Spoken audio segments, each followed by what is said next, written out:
Good evening, everybody, and welcome to the City of Perth Agenda Briefing Session for the 23rd of June 2020. I'd firstly like to respectfully acknowledge the traditional owners of the land on which we meet, the Whadjuk Noongar people of Western Australia, and pay my respects to elders past and present. It is indeed a privilege to be standing on Whadjuk Noongar country. Due to the declaration of a public health emergency and the existence of a state of emergency, tonight's meeting is being held via video conference and live streamed on the city's website. Welcome to all those people that are viewing the briefing online. For the benefit of those viewing the meeting online, a list of attendees for this evening's meeting will now be displayed.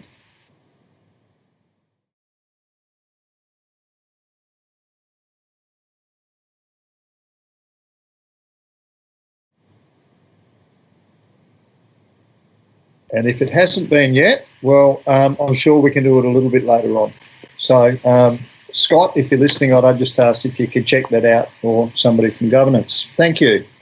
CEO, do you have any apologies for the evening's meeting? No, Chair, Commissioner. Thank you. We do have a disclosure of interest from Commissioner Kosova relating to the first item on the agenda. It's an impartiality interest, and the nature of that interest is that there has been a past business relationship with his consulting company. Please that for the record of the meeting. Thank you.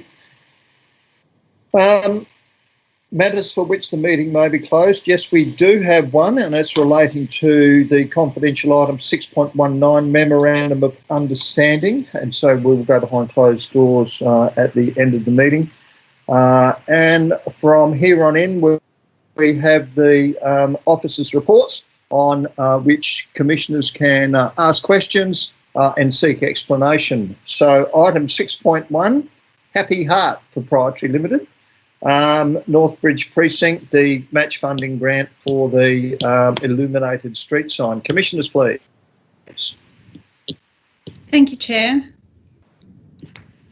My question relates to the sign and whether the total amount requested of $35,000 only covers the sign, or whether there are additional activities foreseen within this budget allocation.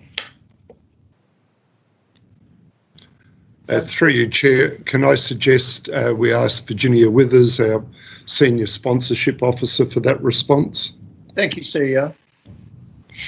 Sorry, CEO, Virginia's not in the meeting, but I can definitely answer that one. So the recommended budget for this sponsorship would cover the sign only. It's part of a much larger program of activation and capital works that would be invested by the applicant. If I may, Chair, just thanks, Tabitha. So 35, is this a good way of delivering this sign, value for money for the city, noting that the party is not covered except by exceptional circumstances in our policy, or is this something that the city could deliver without this grant? As I understand it, it would be value for money, because essentially the whole detail of the costs have not been fully worked through. So, for example, it's based on a certain proposal that needs to be done up by looked at by an electrical engineer, a structural engineer. So this is really sort of a base cost, and any additional costs would be met by the applicant.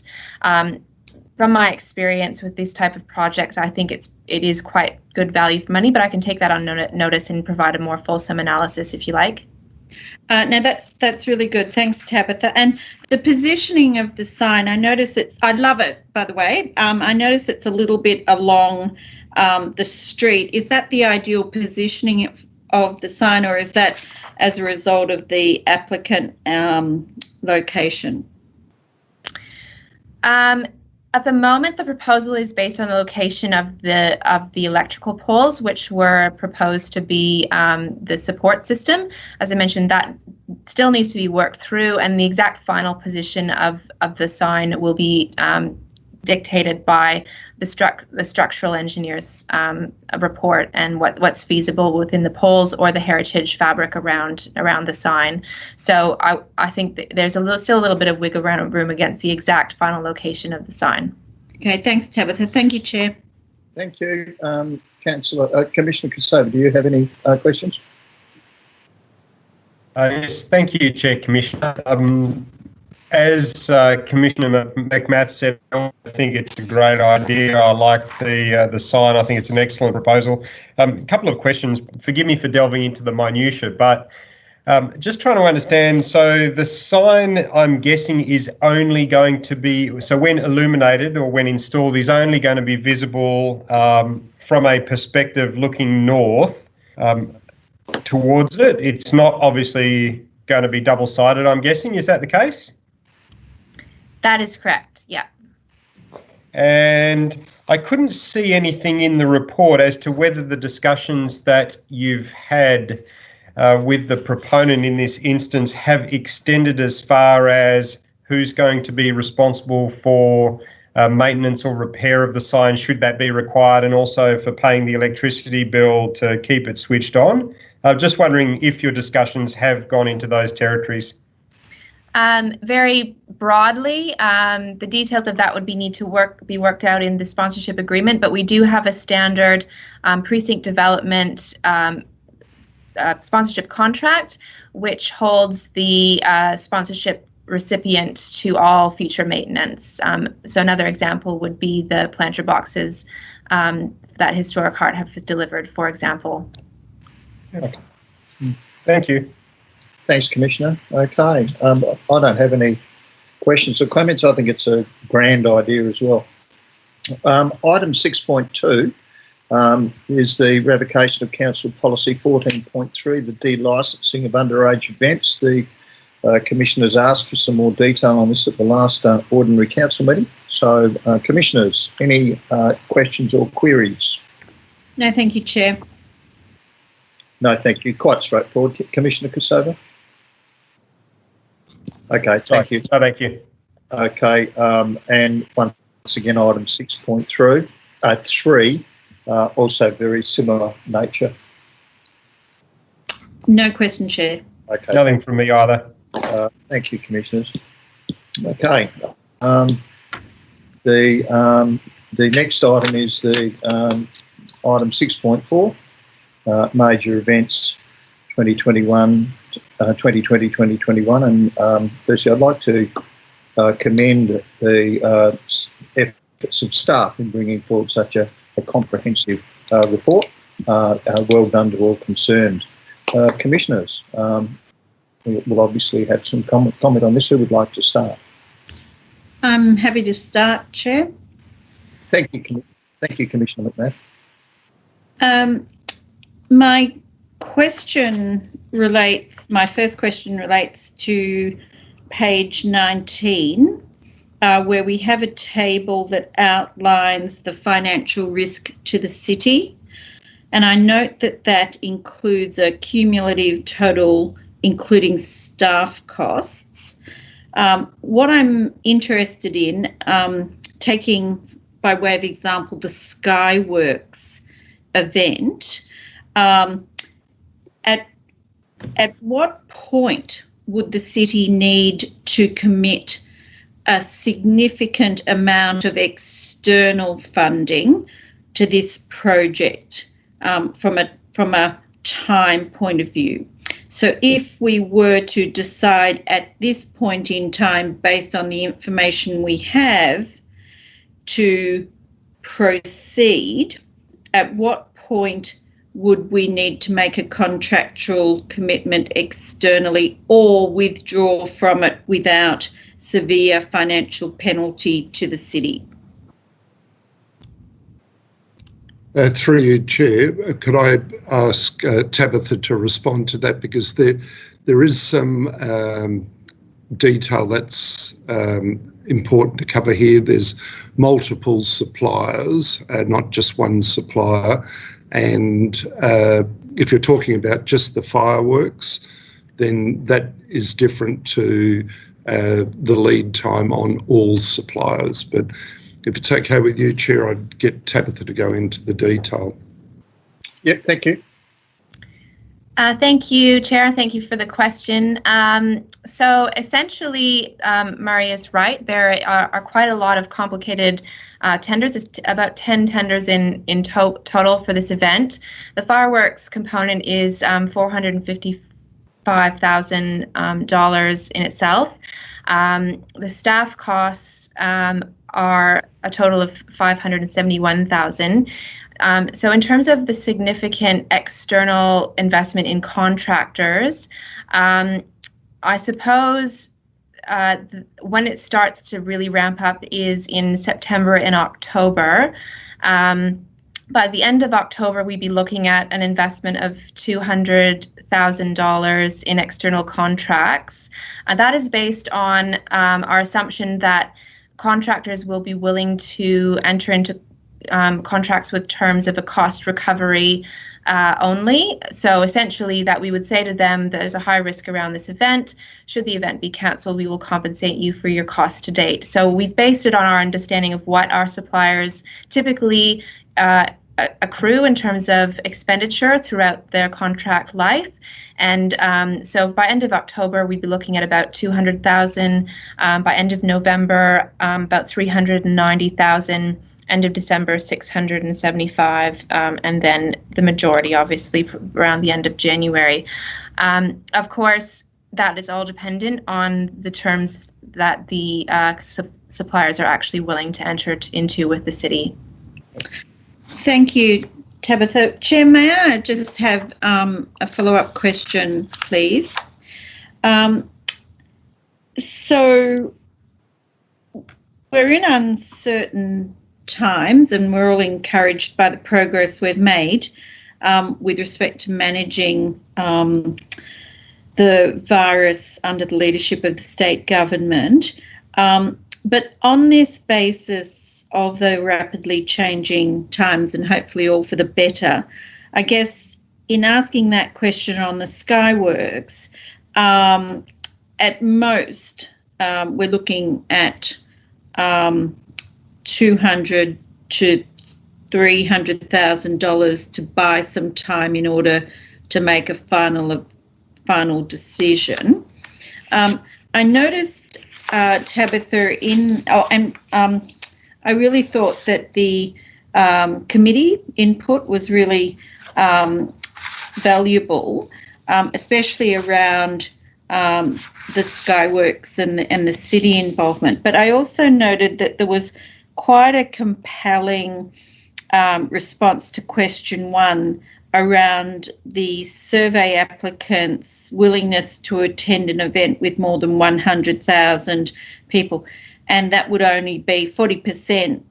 Would only be on government advice. So it would obviously, if it was to proceed, would require it to be consistent with the latest advice from the state government. So with respect to those observations, but the input from the committee around if it wasn't to proceed, are there aspects of the committee input that could still be incorporated in a proceed decision that will in fact potentially enhance the overall experience and value to the city?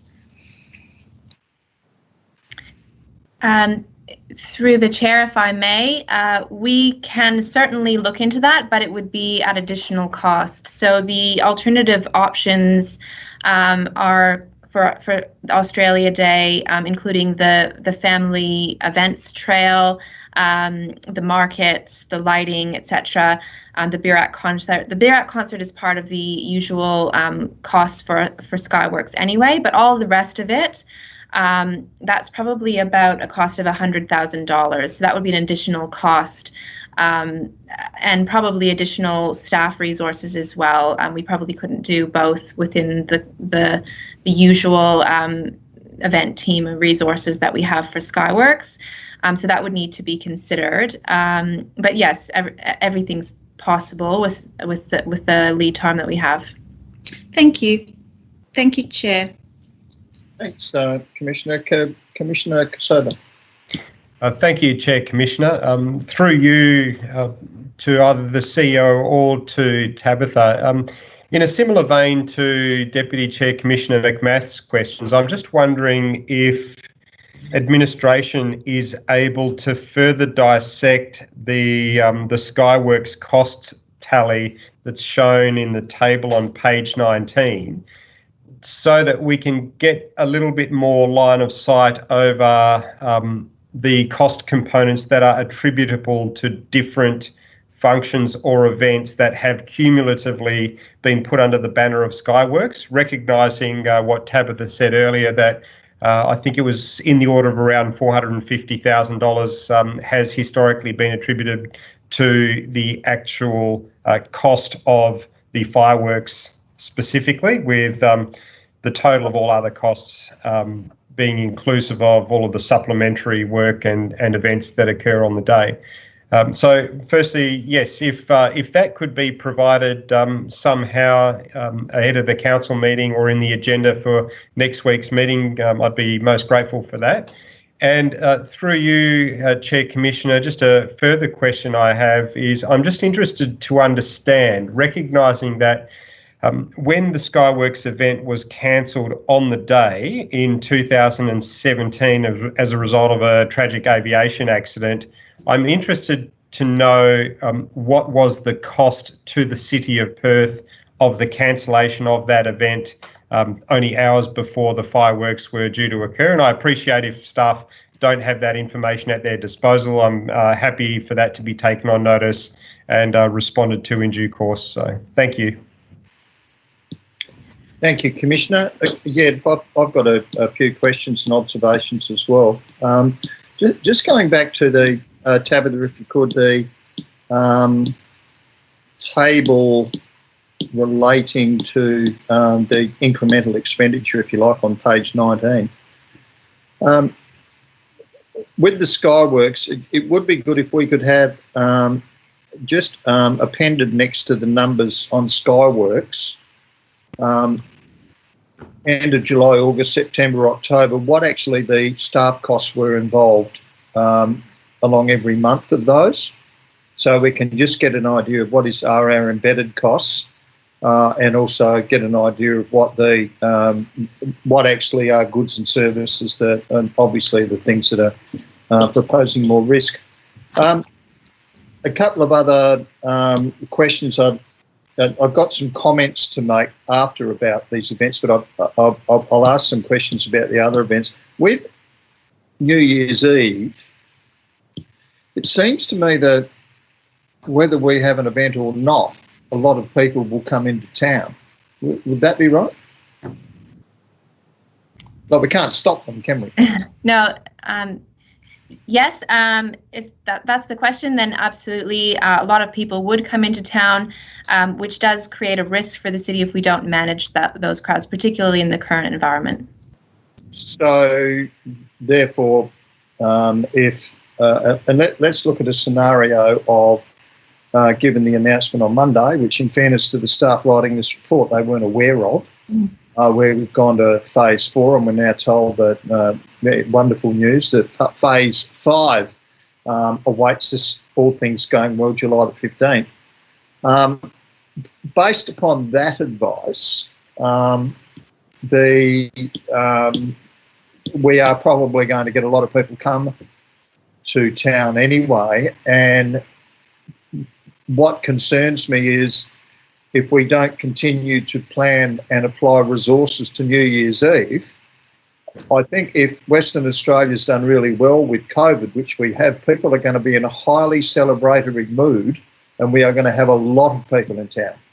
In fact, way more than has happened in the past. So I'd probably suggest that we, in light of current advice, that we need to perhaps rethink that approach, because I accept that the report was written earlier on.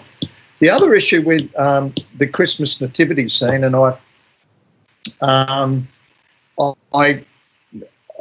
it's essentially a Christmas concert for all intents and purposes. I think that's probably a better way of talking about it. But my understanding was that it was originally an event in Forest Place, and as a result of the popularity of the event and the size of the event, it was relocated to the Supreme Court Gardens. Is that correct? That's correct. Yes, that's correct. Okay. I think, given the circumstances of the dire position that our core retail areas find themselves in, that this could be an opportunity to shift the Christmas nativity scene stroke concert back to Forest Place. Now, I know that could present some problems, but is it feasible that at the notice we have now, we could indeed almost reinvent what we've had to still have a very, very Christmassy family Christmas event in Forest Place, simply because our retailers need that type of activation, and I'd be much more comfortable, providing that social distancing has left us. I'd be much more comfortable in spending the money on a Forest Place event. And look, if there was more than, if it wasn't capable of carrying all the people in one night, perhaps do it over 2 nights so the retailers get 2 lots of people coming in. I don't want to put you on the spot, Tabitha, but it would be good if the staff could reflect upon that and give us some advice leading up to the council meeting. I can do better than that, Chair, if you wish. I can answer that question and the previous ones as well. In terms of moving the event back into Forest Chase, we can definitely do that. And we would probably recommend at least ticketing the event, if not fencing it, to ensure that we're controlling crowds and having it over multiple nights, probably at least 3 or 4 to cater for the number of crowds that we have currently, the 10,000 people across 2 nights. So we can absolutely do that and integrate it into the Christmas Lights Trail. Of course, that would be a significant cost as well. Probably, at least the 300,000 or more. We could get more detail on exactly how much that would be, but certainly something we could consider and feasibly do with ticketing and managing numbers, even if they're free tickets. So yes, I would we can think do the that. 1 minute for charging for a family concert. Yeah, absolutely. Yes, yeah. So then, in terms of Commissioner Kosova's questions, if I may, through the chair, we can absolutely send through a more detailed table. The high-level table that was included in the report is a conglomeration of a number of different breakdowns, including our marketing costs, contractors, staff time, etc. So we can send you the raw data for that, and you can see the detail broken down for that table, no problem. And in terms of the cost of the cancellation when there was the unfortunate aircraft crash, essentially we had to pay 100% costs for that event plus extra to return fireworks, that sort of thing. So it actually cost us more to cancel on the day than it would have cost us to proceed with the event. And luckily, we also did receive our grant from Lottery West on that year as well. So otherwise, that would have been a significant impost on the city. In terms of the question regarding New Year's Eve and managing crowds, you'll notice that the alternative proposal for New Year's Eve is nearly the same cost as what we would have normally invested in New Year's Eve. And that's largely because of that we really actually can't control the costs. And what we were doing was simply pivoting away from large crowds and gatherings of people and trying to rather collaborate with the bricks and mortar businesses to get them to capitalize and cope with the crowds within their own venues and quite likely in the streets through increased open air dining, that sort of thing. So definitely options that we probably should consider regardless of what the situation is with COVID at the time to help benefit those local bricks and mortar businesses would be my recommendation. Thanks, Tabitha. Okay, just wanted to make a couple of points, and I'll be putting forward an alternate motion for the June council meeting, and that's going to be that we actually do not defer Skyworks, and that we continue planning to conduct the event. Doing that on the basis that the commissioners are meeting with the Commissioner for Police and the Chief Health Officer on Thursday to get a good understanding of what the risks are involved in continuing on with convening this event or facilitating this event. But on the basis so that there's a broad acceptance, particularly with the commissioners, that if social distancing is in place, then it is impossible with a crowd of that magnitude to manage. And so if things don't go as well as planned, then we are going to have to put in place some type of cancellation regime, which leads me to the procurement. Look, I have to say that our suppliers have enjoyed our custom over the years, and the time I think now has come for them for 1 year only to share a bit of risk with the city, and I'd like to see our procurement processes weighted to give more weight to those suppliers that are willing to share more risk in the likelihood that the event needed to be cancelled. So I'll be putting forward that motion nice and early so people can have comment on it, but that will also be guided by the advice of the Commissioner for Police and the Chief Health Officer on Thursday. In saying that and putting forward that alternate motion, that Skyworks should continue, provided that social distancing isn't in force at that time. I think the consultation that has been undertaken, which has been quite broad, and it has been done in some cases independently of the city. I note the ABC survey. There's not unanimous support for this event. In fact, the feedback we've received from several of our traders, our major traders, is that they believe the money could be spent elsewhere. I don't believe it's the role of the commissioners to be making such a huge policy decision about taking Skyworks off the annual event calendar, because it really is a decision for the council and the Lord Mayor when they return. But I really think they need to have that conversation sooner rather than later, and they really need to consult widely to get a really good understanding of the balanced needs of the community, if you like, between our ratepayers, the best interest of the state, and the city's obligations under the City of Perth Act. So I think that the city, if we can move forward with this event, we can provide a solution. I don't believe it will be exactly the same as previous years. However, it I think will be the best in the circumstances. So we will have an alternate motion framed and to you by Friday lunchtime, following our meeting with the Commissioner for Police and the Chief Health Officer. Just one other thing, sorry, I forgot to ask, and it's something that would be good to have some advice on.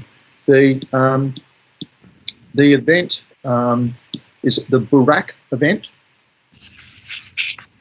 which is, I said it right, okay, which is conducted adjacent to the Skyworks. Once again, a lot of the feedback we received from our traders is that they get little or no benefit from events in Langley Park or the Supreme Court Gardens. I accept the fact that our food and beverage industries do. That's fine. Is there an opportunity to convene the Barack event at Forest Place? I'm not asking for an answer now, but is that a possibility? Unfortunately, Chair Commissioner, thanks for the question. That event is far too large to fit into Forest Chase. Okay. So yeah, it wouldn't be a possibility. Thank you for that. Just a thought. Okay, so there's a bit of work to do for the staff. Look, I take my hat off to you because you've got this COVID virus that's changing the rules every 10 minutes. Yeah. But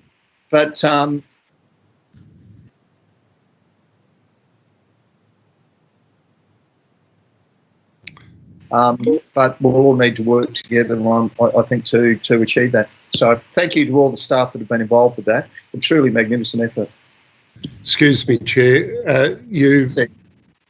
Excuse me, Chair. Your content was frozen. We couldn't hear you for most of that. Right.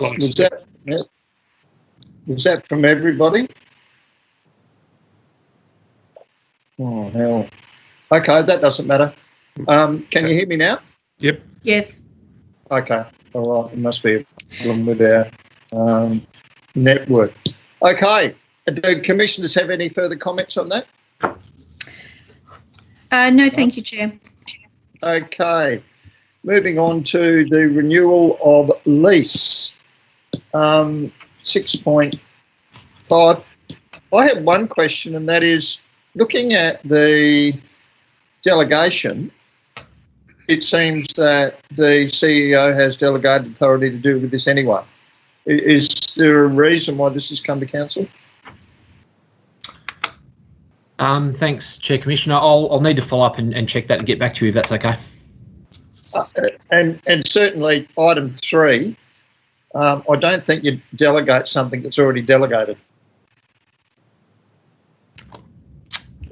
Sure. Yeah. No, that's I'll follow up for you. Thanks. Sorry, through you, Chair Commissioner. On that particular item, and further to Bill's remarks, my reading of it was that it's proposed to create a new one-off delegation, as far as I could establish, and that then is being called up in recommendation 3. So I share your sentiments that if in fact it's proposed to authorise the CEO to execute the lease if no objections are received during advertising, then the simple thing to do would just be to write that into recommendation 3, save introducing or relying on a new delegation, which I've presumed would then need to be folded into the amended delegated authority register that's referenced in item 6.11. Yeah. Thanks, Commissioner Custodes. Yeah, if you could just check that out and take what action you need to, Bill. Certainly. Thank you. Next one, it's pretty much the same item, isn't it? 6.6, same feedback. Yep. Okay, thank you. Next item is 6.7, the financial activity statement. Any comments or queries or questions, please? No, thank you, Chair. Okay. No, thank you. Thank you, Commissioners. Next item is item 6.8, payments from the municipal fund. Any questions, comments or feedback, Commissioners? No? No, thanks. Governance framework policy. This has come back after consultation with 0 response, I know. Any comments, questions or queries on this one? Just to commend the staff for the development of the policy. Yeah, thank you. That's great feedback, Commissioner. Okay, moving on to 6.10, Council Policy Review. Commissioners. Go ahead, Len. Apologies. Through you, Chair Commissioner, it would just be useful if in the agenda item, the various tables that are included, if the officers could please include the policy number for every policy that's listed in those tables, because at the moment the policy number is missing and just the title of each policy appears. So just for transparency and clarity, if that could be included, that would be great. Not a problem, Commissioners. Thank you. Commissioner McMath. Thank you, Chair. Just noting the direction of travel with respect to this really important aspect of governance, a thorough review of all the council policies, deletion of those that are no longer recovered, and appropriate delegation with respect to operational policies. I think the other aspect of this is the need for and I believe this has been identified before, Chair, about the need for a process by which all policies are reviewed on a rotational basis to ensure that they remain current and relevant. So this is a bit of a clean-up, but it would be good to have a process for future council. Thank you. Thank you, Commissioner. Yeah, my sentiments as well. It's a big job, and so that it needed doing, so it's good to get it underway. Okay, next item is 6.11, the annual review of delegations. Do commissioners have... Apologies, sorry, through you, Chair, Commissioner. I just noticed Bill Parker had raised his hand. I wasn't sure if it was in relation to this item or the previous item.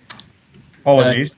Thanks, Commissioner Kosover. I felt like I'd missed my opportunity. No one was looking, but I just wanted to very quickly respond to Commissioner McMath's comment there around, so within the most recent policy framework that we adopted, we actually applied a risk matrix to all of the policies that then dictate when they're reviewed. So I'm really confident once we go through this review, depending on how highly classified a policy is from a risk perspective, we'll be able to review those in a very consistent framework. Oh, that's excellent. Thank you. Yeah, thanks. Well done, Bill. Yeah, I'm sorry for missing your hand up too. Very remiss of me. Right. Item 6.11, the Delegated Authority Register. Commissioners. Yes, Commissioner Kosover. Through you, Chair, Commissioner, the only request I have of staff is similar to the one I raised on the previous item, and that is if administration could please just insert the actual delegation reference number for each delegation that they have listed in the tables appearing throughout this report, would make it easier to reference and reconcile against both the recommendation and the attachments. Absolutely. Thank you, Commissioner. Thank you, Bill. Commissioner McMath? No, thank you, Chair. No questions. Okay, thank you. Moving on to the next item, the nomination of a commissioner to the Mindarie Regional Council. Any questions there? No, thank you, Chair. Okay, we can move on to the next item, which probably one of the most significant items that the commissioners will deal with, and that's the corporate business plan. I don't have any questions. All I do is have compliments for the staff. You've basically had to deconstruct an entire financial system and bring forward what is an outstanding document, an exemplar version of what a corporate business plan should be. So well done to all concerned. Commissioners. Chair, just to echo your remarks, the paper and the attachment actually with the business plan succinctly provides the very essence of a corporate business plan and a way forward. I think it's in the best interests of transparency as to what the city's focusing on and applying funds to. So there's been a huge amount of work in this, and I think that the staff should be very proud of what's come forward for consideration by council. Thank you. Commissioner Kosover. Thank you, Chair, Commissioner. Just supporting the sentiments that you and Deputy Chair Commissioner McMath have expressed. I'd also just like to add that I think for for an incoming council to have this as the baseline or the foundation of the corporate business plan that charts the road ahead for the next 4 years is really going to be a fabulous benchmark, and will also allow the council in subsequent years to calibrate or adjust the thresholds of what makes it into or not into the corporate business plan, depending on that council's appetite for scale and cost of projects moving forward. So I think it's an excellent framework that will really support the incoming council with making some strategic decisions in future. Thank you, Commissioner. Okay, moving on to item 6.14. I think I could just say they're ditto. The long-term financial plan, which obviously they're hand in glove with the corporate business plan. So I just would hope now that using the 80-20 rule, that 80% of the effort that the council puts into financial planning is done at the corporate business plan level, and 20% is applied to the budget, which is there to fund the corporate business plan. And I'm sure that the staff that we have will be able to translate that into action in the years to come. Okay, next item is the differential rates, public advertising thereof. Any questions, please? Item 6.15. No, thank you, Chair. No, thank you, Commissioners. None from me either. Next item, special budget review, quarter 4. Any questions, please? No, thank you, Chair. Thank you. Okay, thank you, Commissioners. Next item 6.17.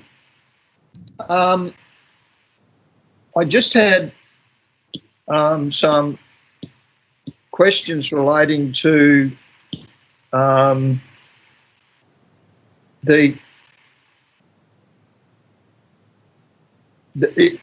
this has come from the minutes of, if this has come from an audit committee meeting,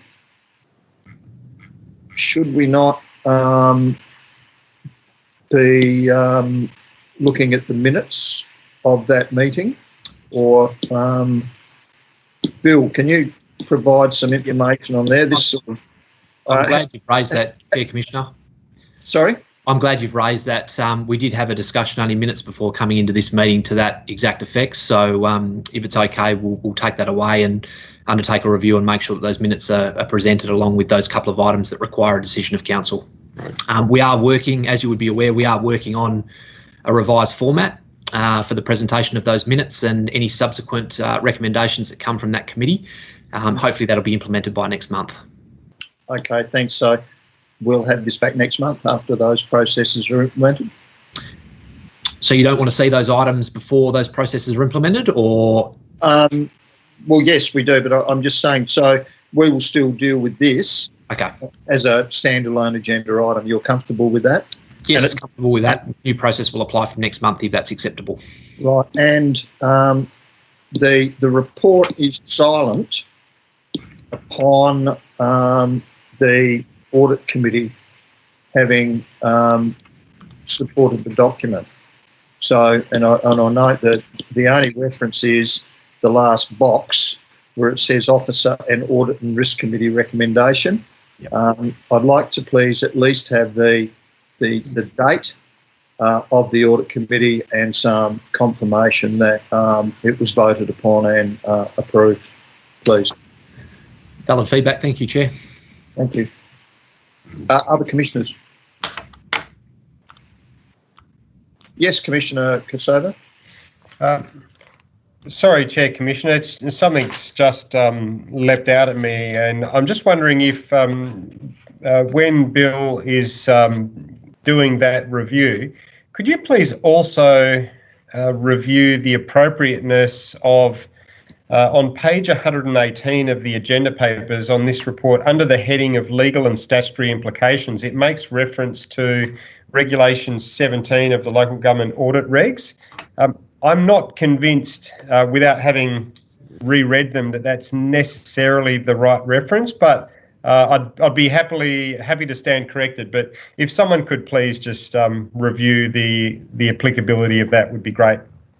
Absolutely. Thank you. Thank you, Commissioner. Good pick up. Okay, Commissioner McMath? No? Okay, moving on to the next one. Item 6.18, which is the policy, fraud and corruption control. I note that this has come through the audit process and has not been to a briefing session as such. Is that correct? That is correct, Chair. This one was commenced prior to the adoption of the council policy on the format that we needed to follow, so we can either revert to deal with it in accordance with the current policy or allow it to continue on its current journey.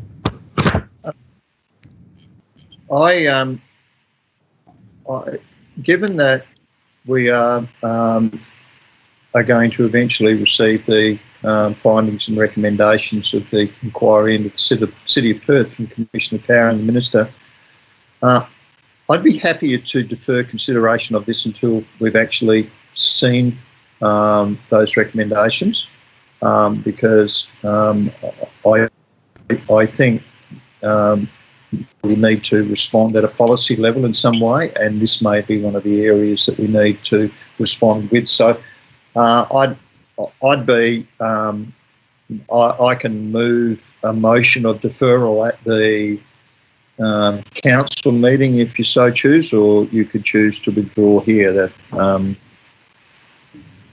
Chair, if the feedback of the other commissioners is they support your idea, we can withdraw it administratively and bring it back at the appropriate time when the inquiry is recommendations are being considered. Commissioners, are you happy with that approach? Chair, my apologies, but my system froze, so I'm back. Right. I assume we're looking at item 6.18. Yes. So I was comfortable with this policy.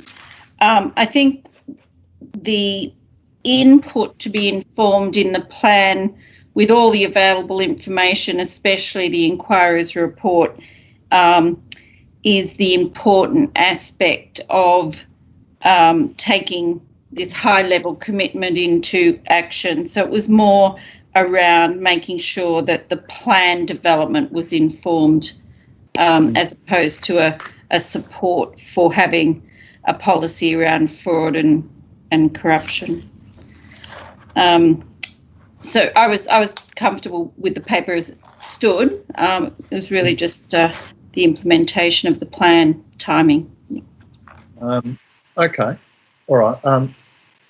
Commissioner Kosovo. Anyway, we can. Well, let's just let it go through. I've got some concerns about the way the policy's drafted. Okay. Yeah, but we can deal with that as well in the context of it makes statements about what we're going to do, but it doesn't actually provide a policy position of the city on this. Oh, and, I see. That was where I was coming from. So, but look, we can keep it on the agenda, and we can deal with this meeting next week. Okay, I'm sorry, Chair, I hadn't heard your comments before I rejoined. It's probably more appropriate to do it at the meeting anyway, to raise those concerns. So, great. The next item is item 6.19, the confidential item. There is a process, I'm told, that we can go behind closed doors electronically.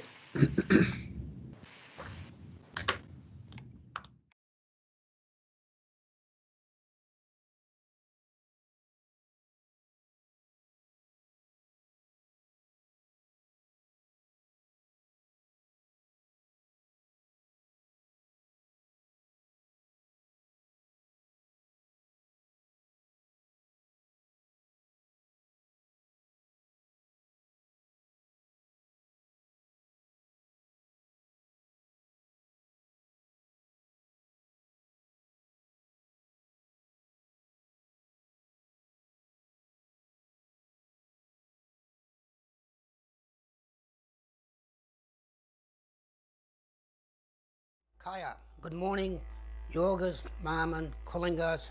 Welcome to Nyungar Budja land on which we sit. I especially like to acknowledge the elders past and present and the other Aboriginal people and non-Aboriginal people that are here, and I hope everyone has a good day. And I especially like to acknowledge my great ancestors, because without them I wouldn't be talking to you today. And thanks very much for inviting me to do the Welcome to Country. Thank you.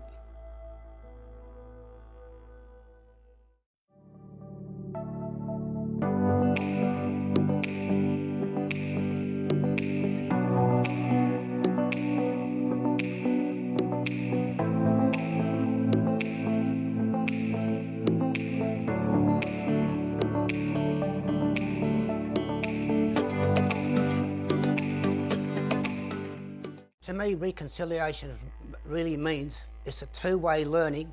Let's work together and make things happen for Aboriginal people and non-Aboriginal people. Well, I think that reconciliation is about truth-telling, honesty, and it's about, for me as an Aboriginal person, as non-Aboriginals and Aboriginals working together, working in partnership. Reconciliation means everybody working together, and everybody being part of Australia. Having grown up in country towns with a lot of friends that were Aboriginal, going to school with them, playing sport with them, this is something that's really dear to my heart, and it's something that the City of Perth has come a long way in reconciliation over the past 5 years.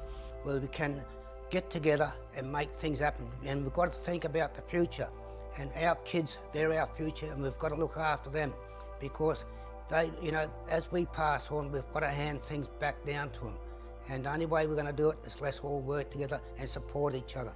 For me, it means everything. It means the way we move forward and how we move forward,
There's still a long way to go with reconciliation, because we're just starting now, but it should have happened about, say, 40, 50 years back.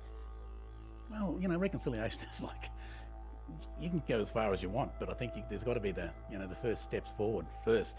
And they might only be small steps, but at least they're meaningful, and it means that we're doing something, So, we've got a long way to go.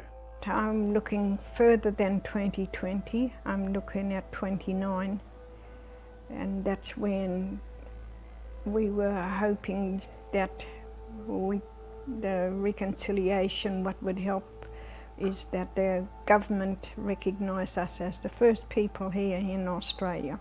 Although the city has come a long way in such a short time with our approach to reconciliation, we have still a long way to go. I think this is the real opportunity to recast our future. And by that I mean, why shouldn't our Aboriginal culture, history be celebrated? Why shouldn't it become one of the major tourist attractions that bring people from all around the world? I see that happening in the future, and I think that's the future I'd like to see recast at the City of Perth.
Probably one little thing that's inspired me in this year and the last couple of years has been involved with Perth City Council. I think that they've come a long way. The Reflect Reconciliation Action Plan was adopted in 2018, and since the adoption of that plan, the city has embraced its responsibility to deliver on actions within that plan and take some genuine steps towards reconciliation. I think that looking at the plan that we sat down and did together has given us a good groundwork for moving forward.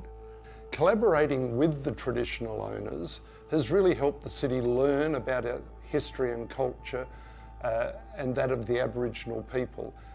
This has been really important for our wider staff to get to really understand what some of the issues are and why the common goal of reconciliation is important.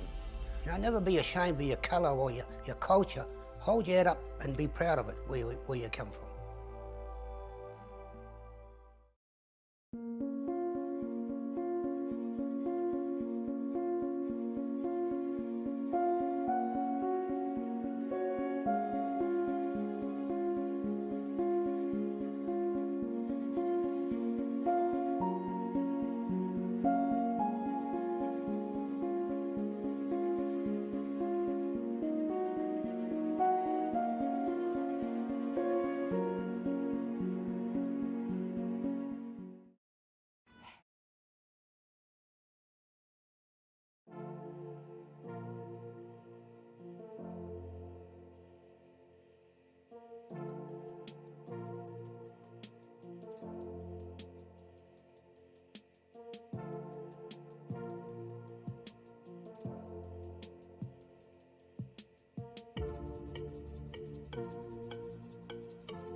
how do we carefully use the water that we have? What are the technologies, what are the practices that we can do to actually have a lesser impact on the environment? The Irrigation Central Control includes 104 irrigation controllers irrigating up to 90 hectares of green space across the city. All that infrastructure talks back to one central point, which the city then can manage the water resources to irrigate the city. Currently today, we're 119,000 kilolitres under allocation across all three of the city's groundwater licences. We need to make our city a lot greener, and that's really important because it makes it a cooler city, it makes it a more livable city. But that also means that trees need water. So now we're thinking about is how do we capture all the stormwater so that they can actually feed into our tree pits? How do we use the amount of water we've got, but also the quality of the water as well? So that's a very important initiative where we're using existing rainwater to help with all our street trees as well, so we can make it a greener city, but not having a massive impact on the environment in terms of use of water. Linked into that, we use gross pollutant traps around the city in terms of all our drainage so that we're not having pollution go into the Swan River as well. We anticipate around 30,000 kilolitres of water saving via a rain shutdown during the recent thunderstorms that Perth received. There's also been efficiencies in power savings, there's also been efficiencies in staff time. We start looking at all of our infrastructure, combined with our buildings, combined with the types of landscaping, and if we do all those with our water, we're still really starting to respond and adapting to all those climate changes.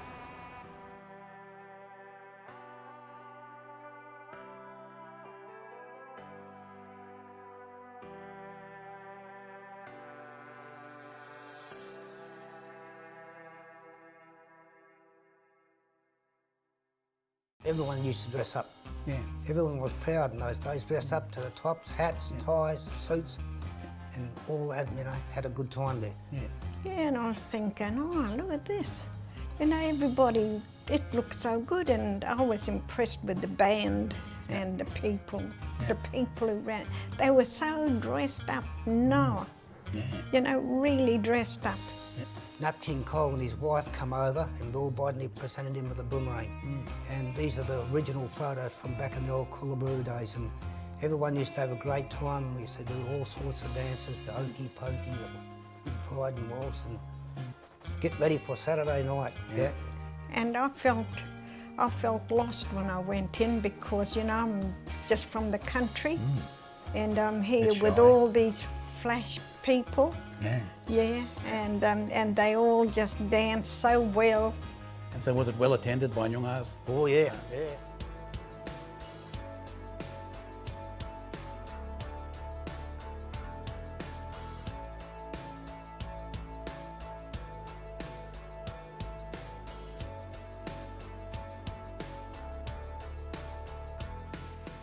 Thank you, Commissioners and CEO. We've now moved out from behind closed doors. I'd like to thank Commissioners and CEO and staff for your valuable feedback and input today, and also like to thank the attendance of those in our virtual gallery for showing the interest in the affairs of the City of Perth. Thank you all, and good evening. No.